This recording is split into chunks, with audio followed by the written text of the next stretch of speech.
So I've come out to this weird place, abandoned place. It looks cool and I want to take some photos to preserve some of the history out here. As always, all the photos and videos you're going to see in this review are edited with my LUTs or my preset packs.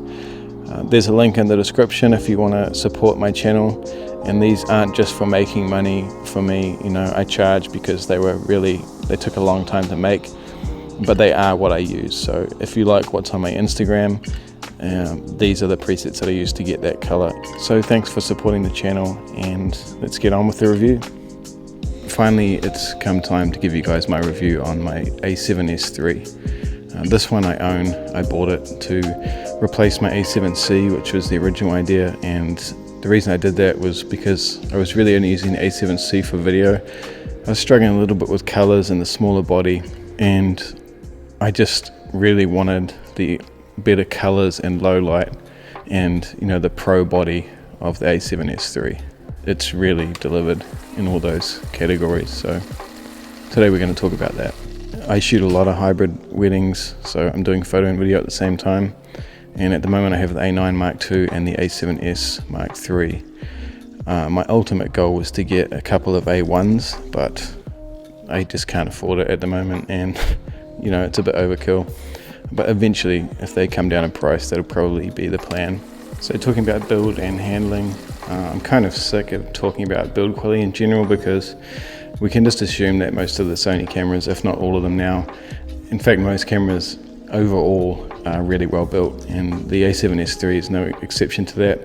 It shares the same body to the A9II and the A7R4. I'm using the Miki grip on my one, which makes it even more comfortable. It's really, really nice, and it also includes the tripod adapter, like the Arca Swiss adapter in the plate itself. The rear screen is obviously a fold-out flippy screen as opposed to the tilt screen on the A9II. For photographic purposes, I do prefer the tilt screen rather than the flip-out screen.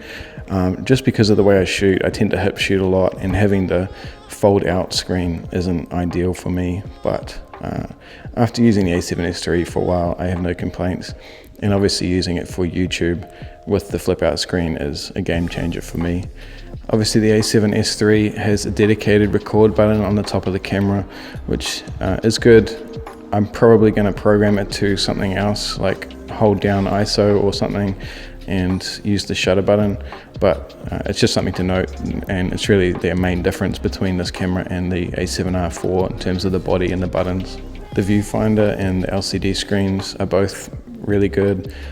I still think Sony has a little bit of work to do on the LCD screens, the back one, but you know, it's perfectly fine, and it's much better than the older cameras, so no complaints there. But the viewfinder itself is really great. It's really nice and large, bright, sharp, and I have no issues with the viewfinder at all. So talking about autofocus now, the A7S III is fantastic. It's pretty much the same as the A7R4 and the A9II.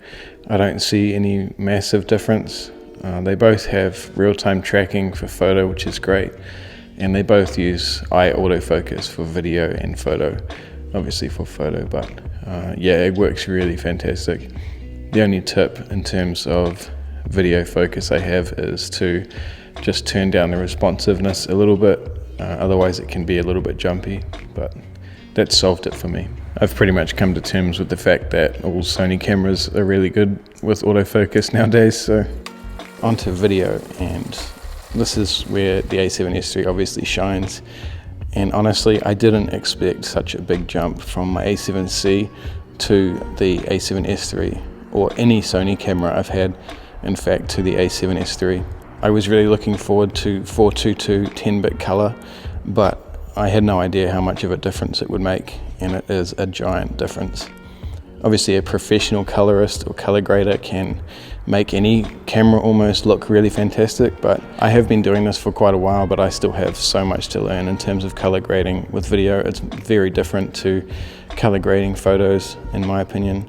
But all of the footage I've been shooting with the A7S Mark III is in S-Log3 with S-Gamut 3 Cine, and honestly, straight out of the camera, if you get the white balance right and the exposure right, it just looks phenomenal. And then when I'm color grading later in Final Cut Pro, I'm just using a conversion LUT, and then I use my own LUTs, which have been used in this video, and they are all going up for sale today as well.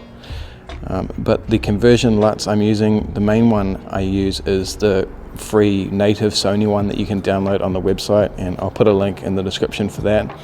And that pretty much does a one-click job of turning S-Log3 into Rec. 709, which is kind of a standard color space.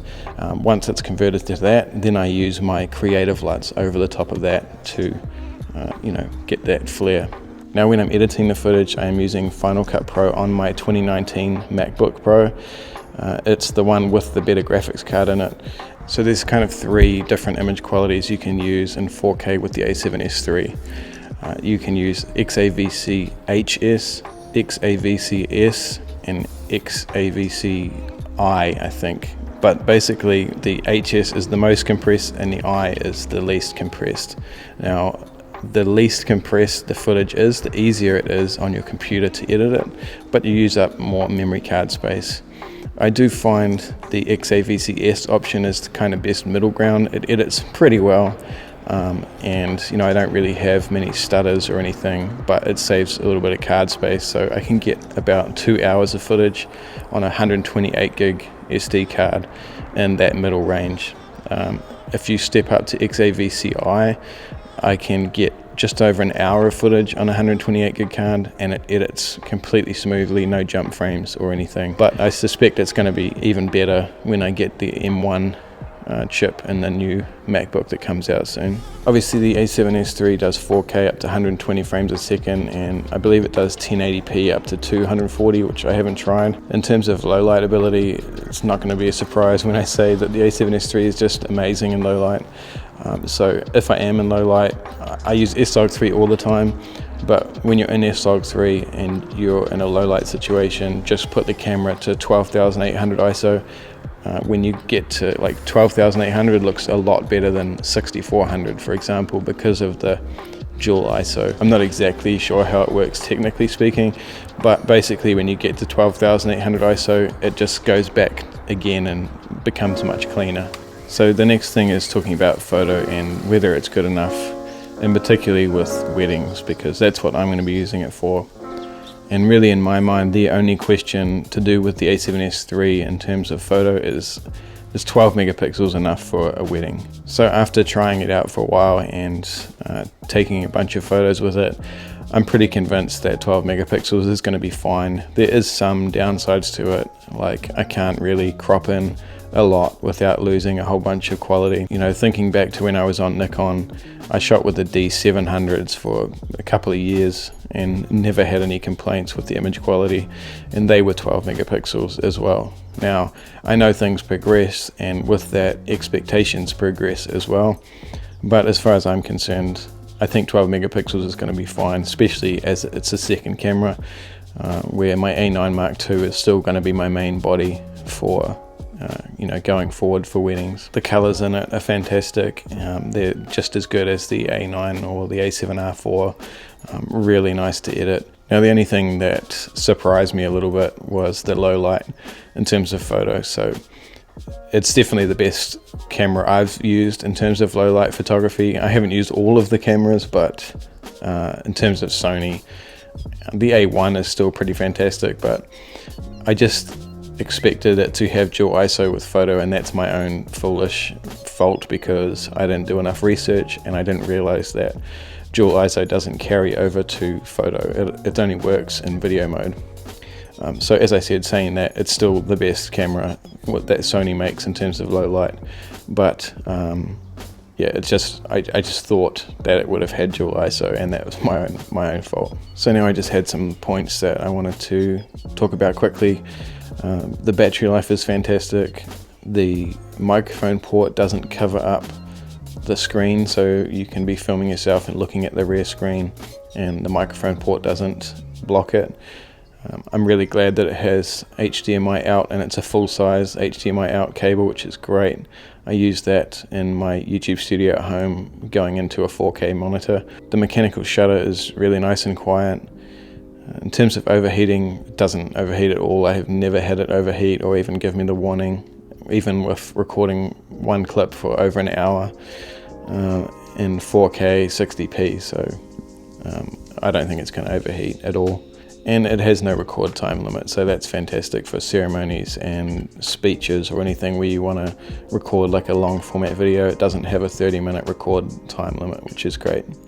And the last thing I wanted to touch on was comparing it to the Sony A1, because I know I'm going to get asked a lot, what is the best hybrid camera that Sony makes or whatever, and I still think obviously the A1 is a far better option for hybrid shooting, because it's 50 megapixels and for video it pretty much does everything that the A7S III does, but it's $10,000 or whatever it costs here in New Zealand. It's much more expensive. So you know, if you were to ask me what the best hybrid camera on the market is today, I would tell you the Sony A1, but it comes with a hefty price.